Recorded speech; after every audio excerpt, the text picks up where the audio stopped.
नमस्ते। आजको भिडियोमा तपाईहरुलाई स्वागत छ। आजको भिडियोमा चाहिँ म तपाईहरुलाई के सिकाउन गइरहेको छु भन्दाखेरि हाम्रो नेभिगेसन रेलमा चाहिँ अब यो कुनै पनि आइकन क्लिक गरेपछि अब यहाँ के भन्छ साइडमा के भन्छ त्यसको डिजाइनहरु कसरी गर्न सकिन्छ भनेर म सिकाउन गइरहेको छु।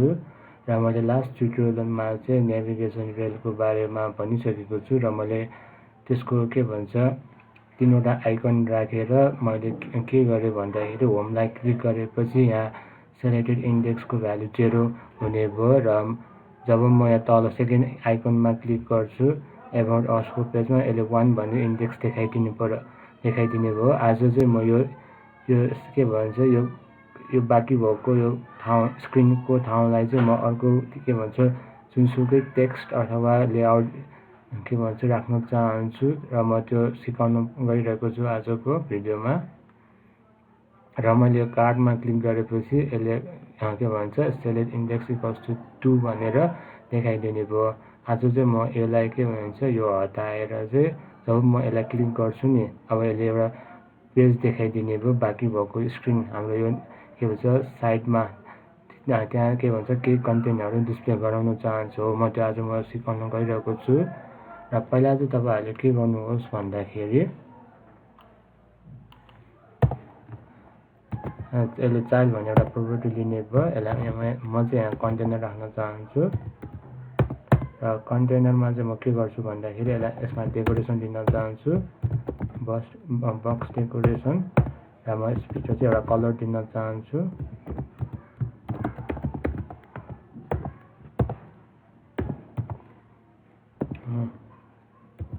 ब्लू ग्रे दिन चाहन्छु र यसरी सेभ गरेपछि मेरो के भन्छ यो बाँकी भएको के भन्छ ठाउँमा चाहिँ मेरो कलर के भन्छ फिल भएर आउने भयो ब्लू ग्रे भनेर कलर। र त्यसपछि चाहिँ म के गर्छु भन्दाखेरि कन्टेनरले एउटा चाइल्ड भन्ने लिने भयो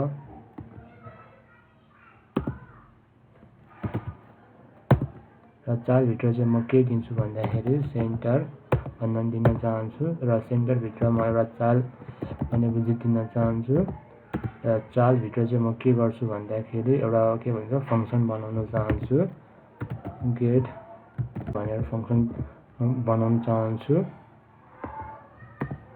र त्यसभित्र चाहिँ म एउटा आर्गुमेन्ट पास गर्न चाहन्छु।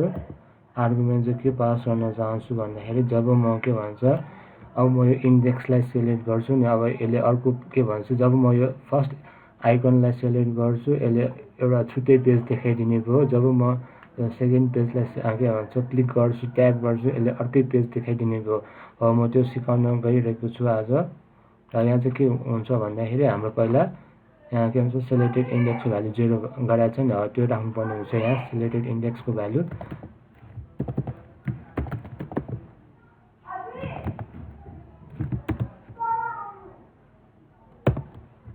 यो राखेपछि चाहिँ म यहाँ तल एउटा फंक्सन बनाउन चाहन्छु गेट डाटा भनेर फंक्सन बनाउन चाहन्छु र यसभित्र चाहिँ एउटा के भन्छ आर्गुमेन्ट पास गर्नुपर्ने हुन्छ इन पेज भनेर र यसपछि चाहिँ म के भन्छ यसलाई म स्विच बनाइदिन्छु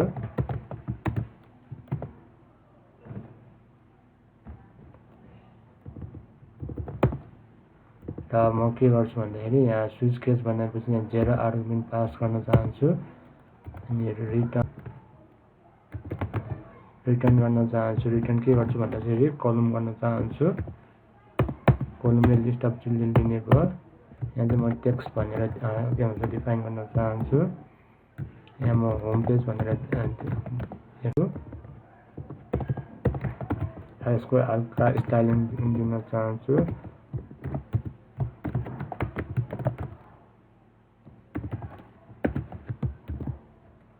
यसको पहिला कलर भनेको म रेड दिन चाहन्छु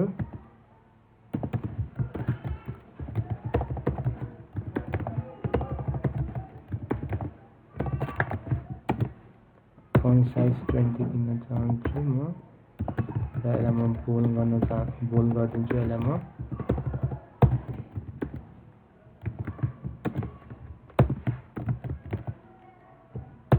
र म यो टेक्स्टलाई चाहिँ म बिचमा राख्न चाहन्छु। त्यसको लागि सिम्पली तपाईले यसलाई के भन्छ व्याप गरिदिनुहोस् सेन्टरमा।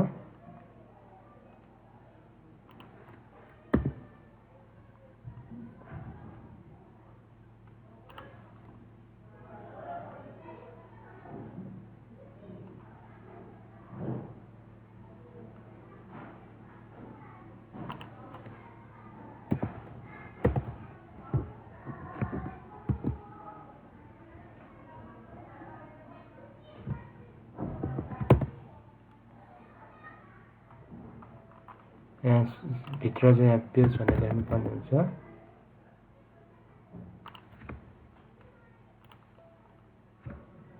र अब चाहिँ रिस्टार्ट गरौँ। यस्तो चेन्ज आउँछ हाम्रो एपमा, हेरौँ।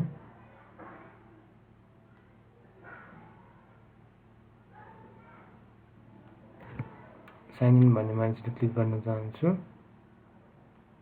त्यसपछि म नेभिगेटरमा एकचोटि क्लिक गर्न चाहन्छु।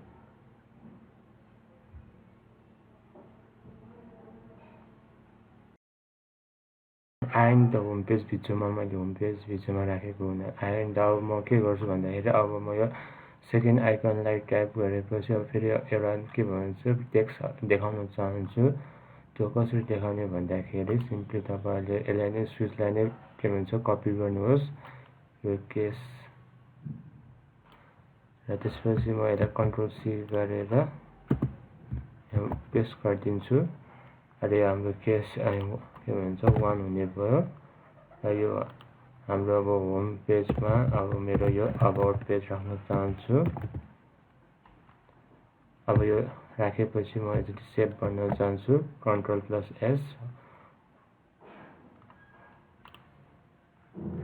अब म यो के भन्छ सेकेन्ड आइकनमा जब म के भन्छ ट्याप गर्छु, यसले बिचमा के भन्छ एबाउट पेज देखाइदिने भयो। एबाउट पेज आयो नि त। अब तपाईले यो के भन्छ टेक्स्ट अब यहाँ माथि राख्नु पर्यो भने सिम्पली यो के भन्छ यो कोलमको प्रोपर्टी मेन एक्सिस साइजलाई चाहिँ रिमुभ गरिदिने, अनि कन्ट्रोल प्लस एस गरिदिनुहोस्।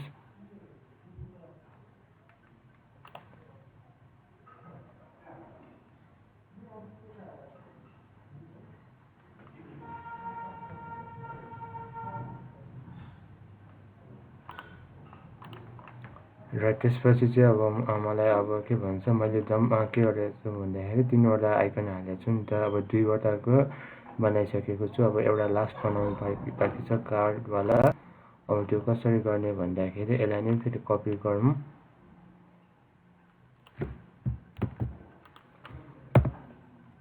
र कन्ट्रोल प्लस भी गरौँ र यो केस 2 हुन्छ। यहाँ यो केस कतिवटासम्म हुन्छ भन्दाखेरि जब तपाईहरुले कतिवटा आइकन यहाँ नेभिगेसन रेलमा हाल्नु भएको छ त्यतिवटा नै तपाईहरुको स्विच केस हुने भयो।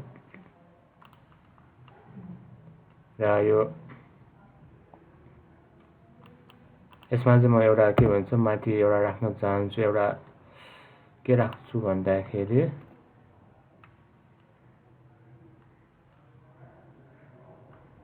त्यो इमेज स्लाइडर राख्न चाहन्छु म। यो इमेज स्लाइडर राख्न चाहन्छु, यो माथिको यो। त्यो कसरी राख्ने भन्दाखेरि सिम्पली तपाईले त्यो के भन्छ क्लासको नेमको फंक्सन कल गर्नुपर्ने हुन्छ।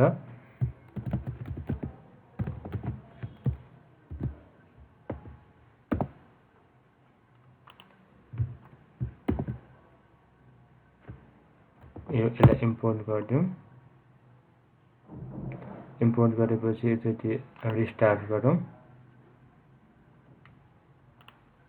कस्तो चेन्ज आउँछ हेरौँ। मैले क्लिक गरेपछि यहाँ के भन्छ टेक्स्टहरु आयो। मैले फर्स्ट आइकनलाई क्लिक गरेपछि यहाँ होम पेज भनेर आयो, र मैले सेकेन्ड आइकनमा क्लिक गरेपछि यहाँ अबाउट पेज भनेर माथि देखायो। र मैले जब थर्ड आइकनलाई क्लिक गर्छु यसले के भन्छ माथि मैले इमेज स्लाइडर राखेको त्यो मैले क्लासको नेमको फंक्सनलाई कल गर्ने र साथसाथै अबाउट पेज भनेर पनि हाले। अब मलाई यो अबाउट पेजमा चाहिँ जब म यसलाई क्लिक गर्छु नि अब यसले एउटा नयाँ पेज देखाओस्। त्यो कसरी गर्ने भन्दाखेरि सिम्पली तपाईले के गर्नुहोस् भन्दाखेरि यो टेक्स्टलाई चाहिँ यो ऱ्याप गरिदिनुहोस् इङ्कवेलले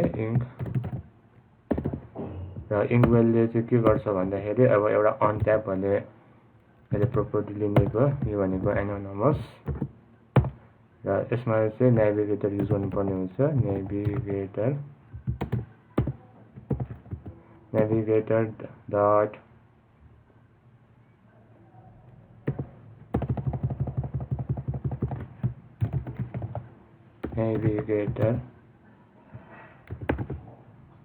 डट पुश कन्टेक्स्ट भयो यहाँ लास्टमा सेमिकोलन भयो यहाँ मेटेरियल पेज राउट हुने भयो यहाँ बिल्डरको यहाँ कन्टेक्स्ट हुने भयो अब यहाँ चाहिँ के गर्ने भन्दाखेरि म के गर्छु भन्दाखेरि यो रेजिस्ट्रेसन डटमा के क्लास नेम बनाएको छ त्यो म गर्छु आरइजी अब यो म यो राख्न चाहन्छु यो के भन्छ क्लासको नेमको फङ्सन कल गर्न चाहन्छु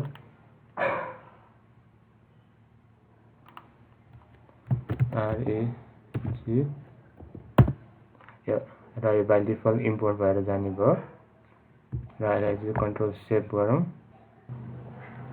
आजको मेरो मेन मोटिभ भनेको नै अब कुनै पनि आइकनमा ट्याप गरेपछि यसको करेस्पोन्डिङमा चाहिँ कस्तो पेज देखाउने भनेर मैले त्यो अलरेडी सिकाइसकेको छु जुन चाहिँ तपाईहरुले मेरो मोबाइलको लाइभ रिभ्यूमा पनि देखिसकेको हुनुपर्ने छ मैले जब यसलाई कार्डमा क्लिक गर्छु नि यसले के भन्छ के भन्छ विजिटहरु कसरी डिस्प्ले गराउने हाम्रो साइटमा भनेर मैले देखाइसकेको छु र मैले अबाउट पेजमा पनि एकचोटि क्लिक ट्याप हानेपछि यसले एउटा नयाँ पेज देखाइदिने भयो जुन चाहिँ रजिस्ट्रेसन फर्म भनेर देखाइदिने भयो र आई होप अब तपाईहरुले बुझिसकेको हुनुपर्ने छ अब एउटा नेभिगेसन रुलको बारेमा र जब के भन्छ त्यसको आइकनमा क्लिक गरेपछि त्यसको करेस्पोन्डिङ पेज अथवा विजिटहरु कसरी डिस्प्ले गराउने हाम्रो स्क्रिनमा भनेर बुझिसकेको हुनुपर्ने छ आई होप यदि तपाईहरुमा के प्रब्लम आएमा तल कमेन्ट बक्समा कमेन्ट गर्नुहोस्